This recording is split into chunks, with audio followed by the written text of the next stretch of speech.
Heto na naman tayo sa podcast, Conversations on Philippine History, Politics, and Society. We are your hosts. I am Lee Candelaria. I am Vekal Porha. At ako si Joselito Ebro. And we're continuing our season, Bagay-Bagay, Objects of Philippine Life. And today we're talking about something that might be unfamiliar to many of our listeners, but has been shaping Philippine society for over 6 centuries. Tama, ano? These are documents that can make or break political careers, determine who you can marry, and establish your place in the social hierarchy.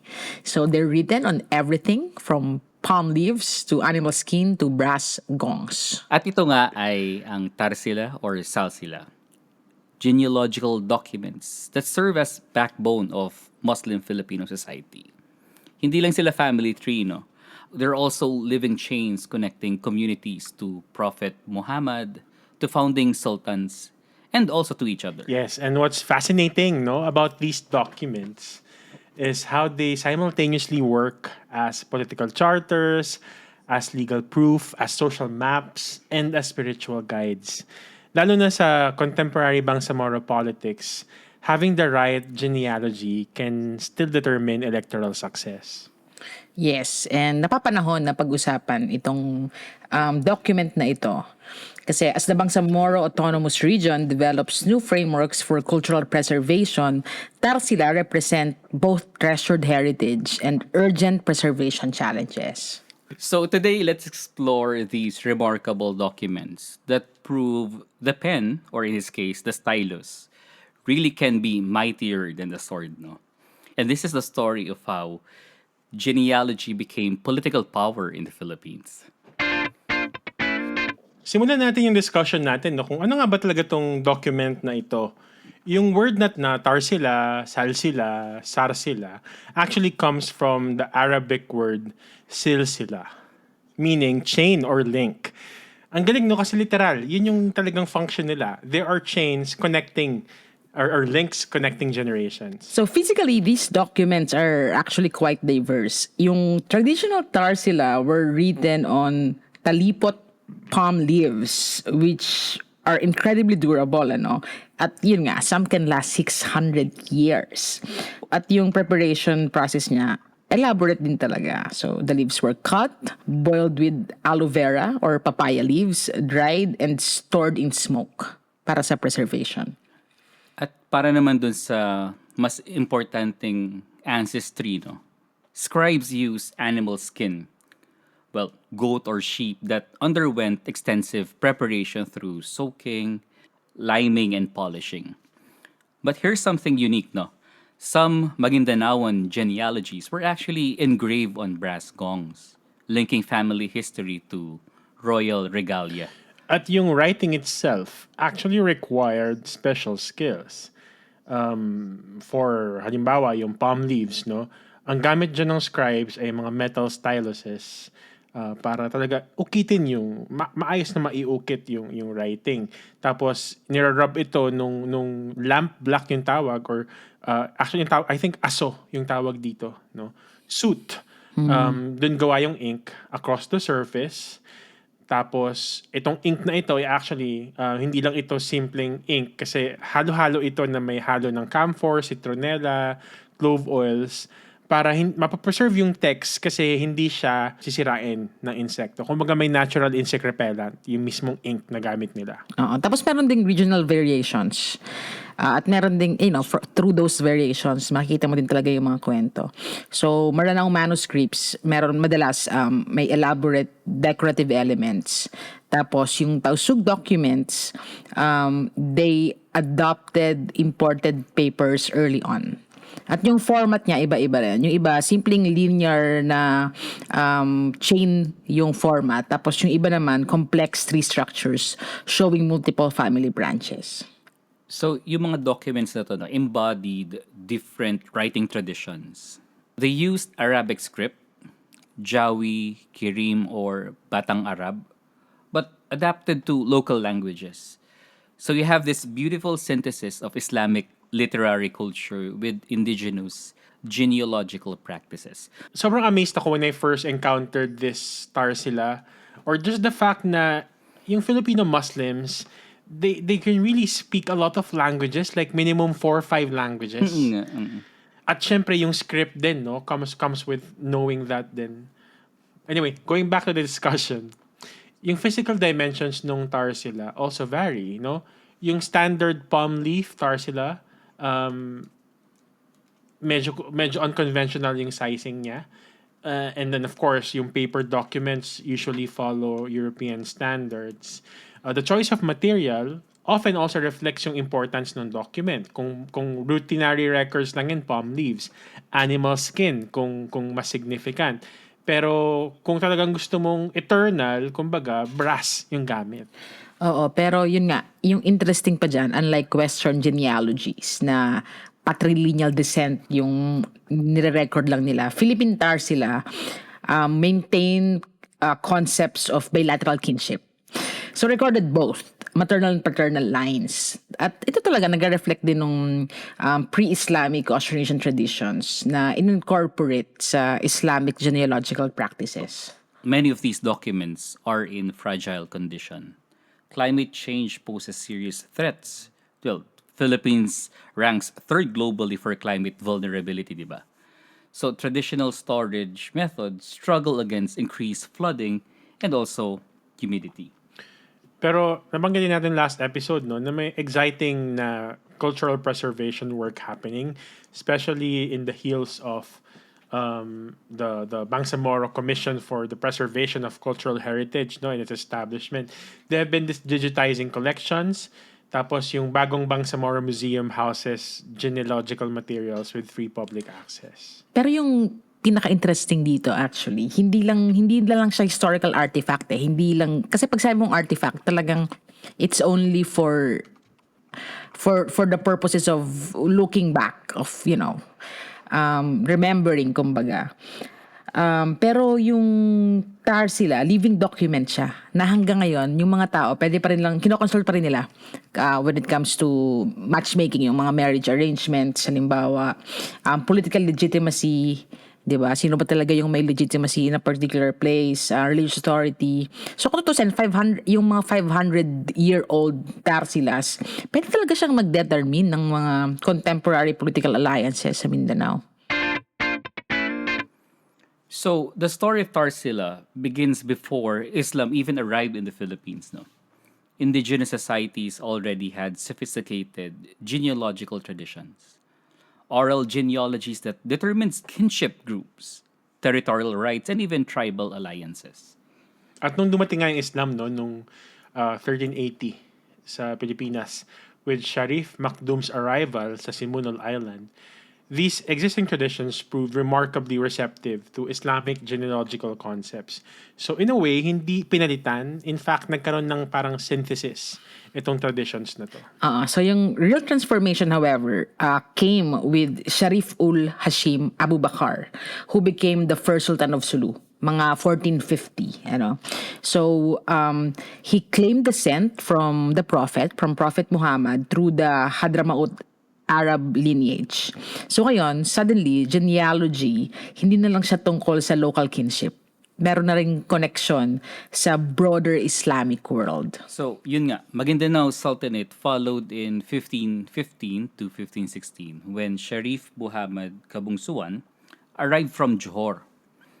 His genealogy balanced Arab descent through his father with Malay influences through his mother, creating complex multicultural lineages. Interestingly, how quickly these genealogical systems became central to political organization. Halimbawa na lang yung Patapangampong sa Ranao, yung 4 states of Lanao.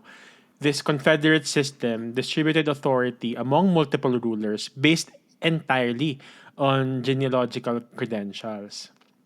So 15 royal houses called Panoroganan led supported states, while 28 supporting states were governed by leaders with documented lineages. Special officials called Pananalsilas maintained these records, so they serve as a living libraries of ancestral knowledge. Also from 1565 to 1898, that's during Spanish colonialism, Tarsila became instruments of resistance. The documents provided Islamic legitimacy for leaders conducting jihad against Christian colonizers. Spanish forces recognized their importance. They targeted genealogical repositories during military campaigns. But they never really fully penetrated these knowledge systems. Yung nobility, they jealously kept their genealogies from foreigners, maintaining both written forms and oral traditions through songs and chants. Okay, yung pagpasok naman ng mga American period, iba naman yung naging approach. So, Najib Salibi, a Lebanese-American physician, collected and translated 33 Moro manuscripts, including crucial Tarsila. So, yung kanyang genealogy of Sulu remains foundational sa understanding natin ng Muslim Filipino history. So Americans recognized Tarsila's political importance. They used genealogical knowledge to identify legitimate leaders for indirect rule, beginning to integrate traditional systems into colonial bureaucracy rather than simply destroying them. So, galing. Sa pagdating ng World War II at Japanese occupation, syempre destruction ang ibig sabihin yan. Military operations and allied bombing destroyed many manuscripts, and yung post-war reconstruction focused on recovering surviving documents and reconstructing lost knowledge through oral traditions. So, pagdating ng martial law, nung dineclare ni Ferdinand Marcos ang martial law at tumagal from 1972 hanggang 81, yung Tarsila knowledge was actually driven underground. Kasi yung rehimeng Marcos, he really suppressed traditional Muslim authorities. But genealogical legitimacy ay interestingly naging crucial din sa mga resistant movements like the Moro National Liberation Front. At yun na nga, yung Nurmeswari's authority as MNLF leader was partly based on genealogical connections. When the Organization of Islamic Cooperation recognized the MNLF as the sole legitimate representative of the Moros, it can be argued na, in a way, they were acknowledging genealogical claims to political authority. And throughout all these periods, what's remarkable is how the Tarsila adapted while maintaining their core function. Sino man ang challenge, Spanish missionaries, American administrators, Japanese occupiers, Marcos martial law, itong genealogical knowledge found ways to survive and remain relevant. So ngayon, we're seeing another transformation. Diba? Kasi the establishment of Bangsamoro Autonomous Region in 2019, it created new frameworks for preserving Tarsila traditions. Pero kasabay nun, meron ding mga bagong hamon kung paano ba talaga i-maintain yung living character ng dokumentong ito in a digital age. Para mas maintindihan natin yung cultural significance ng Tarsila, we need to talk about this concept called maratabat. Ito yung concept ng honor and dignity determined by genealogical proximity to founding figures. So, maratabat actually served as the cornerstone of Muslim Filipino society. So, Tarsila create intricate hierarchies distinguishing royal houses, kumbaga, with authenticated genealogies from noble families with documented connections, and both from commoner families with less prestigious lineages. And this framework governs everything. Marriage arrangements follow complex rules about compatibility and bloodline preservations. The mar, or the bride price, and dowry negotiations directly reflect family maratabat based on genealogical status. And itong mga kasal na ito kasi, it creates matrimonial alliances, Yun nga. na in turn, bubuo rin ng political confederations between territorial domains.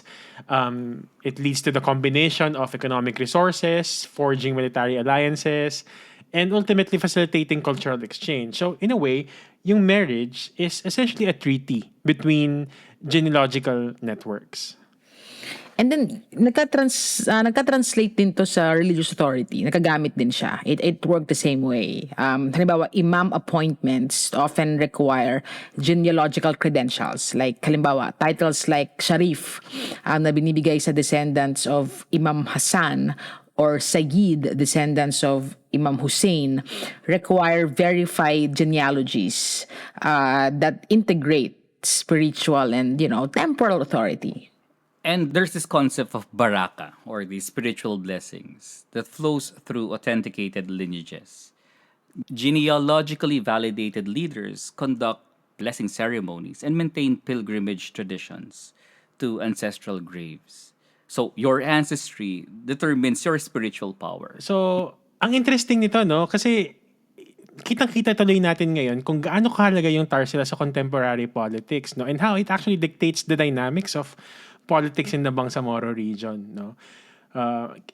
In fact, isang magandang example ng conflict siguro or controversy resulting from this is yung Sabah claim, no?